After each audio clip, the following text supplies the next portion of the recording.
Kamusta mga kadip? Ang project natin today ay Yamaha X-Max. Inner fairings then outer fairings niya. Kaso ang problema, repainted si bossing at sobrang kapal na ng patong. Kaya eto, kailangan nating bakbakin yan mano-mano. At kung gusto mong malaman kung paano namin to papagandahin ng ganito, ay panoorin mo yung video hanggang dulo. Let's go! So ayan guys, may project tayo today. X-Max. Gaya na itong X-Max na to. So, hello sir. Pangalan ni sir? Aslani. Ano pangalan sir? Aslani. Aslani. Taga saan si sir? Sampaloc. Taga Sampaloc, Manila. So, ito yung unit ni sir. Full fairings, outer. Tapos, konting inner fairings. Ang gagawin natin, ayusin natin yung mga putok na pintura ni bossing niya. Mga pumutok na pintura. Then dito, may mga, ayan o, pumutok din na to. Umangat na, so strip to plastic tayo ulit dito para matino. Then may mga basag din to, yung tulo din, yung mga gagawin natin dyan. Yung transformation ng unit. Sir, kami na pong bahala dito sir. Salamat po.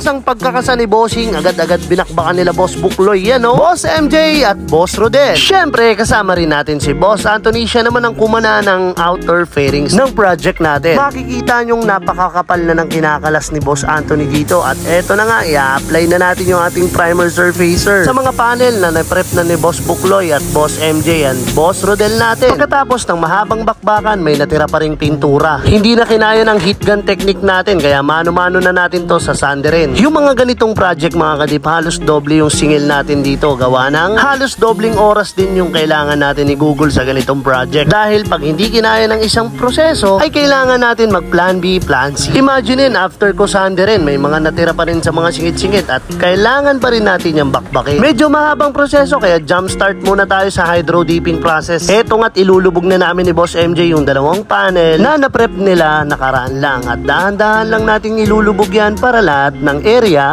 malagyan ng print. Check nga natin kung nalagyan ba lahat ng design. All goods naman. Yung sa akin at yung kay Boss MJ. After dipping, fast break tayo agad kay Boss Rodel para hugasan yung mga tapos na nating ilubog. Pagkatapos, pag-a-apply ng high solid clear natin din ang gamit nating barel by Herman Paint Center. Ang gamit nating clear, high solid clear by Nippon Paint Coatings. After ng mahabang proseso, fast break naman tayo agad-agad kay Boss MJ para applyan ng primer ang outer fairings na project natin. Flash off, sabay liha, sabay sariling timpla ng ating base, sabay rekta ng ating base coat sa ating panel na natapos. Tapos, apply uli ng high solid clear natin na Nippon Paints, sabay rekta interview. So ayan, what's up mga kadip? Nasa labas na yung may-ari ng project natin na X-Max.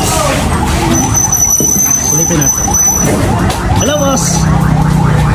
Bossing, excited ka na ba sa unit mo? Namiss mo na.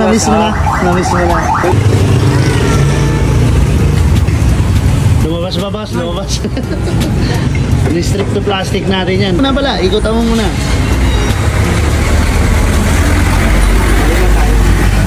All goods. Pa-rate ako, 1 to 10. 15 boss. 15 din. Para Sulit yung paghihintay. Sulit yung paghihintay. Then sulit yung pagkain. Taga saan ka ulit sir? Sampaloc sir. Sampaloc, Manila. So maraming salamat sir. Baka may gustong i-shoutout. Shoutout sa asawa ko. Hindi ko nabibenta yung motor. Hindi na. Mga ka-Eagles natin dyan. Shoutout sa Banawi Dragon Maharlika Eagles Club. Salamat po.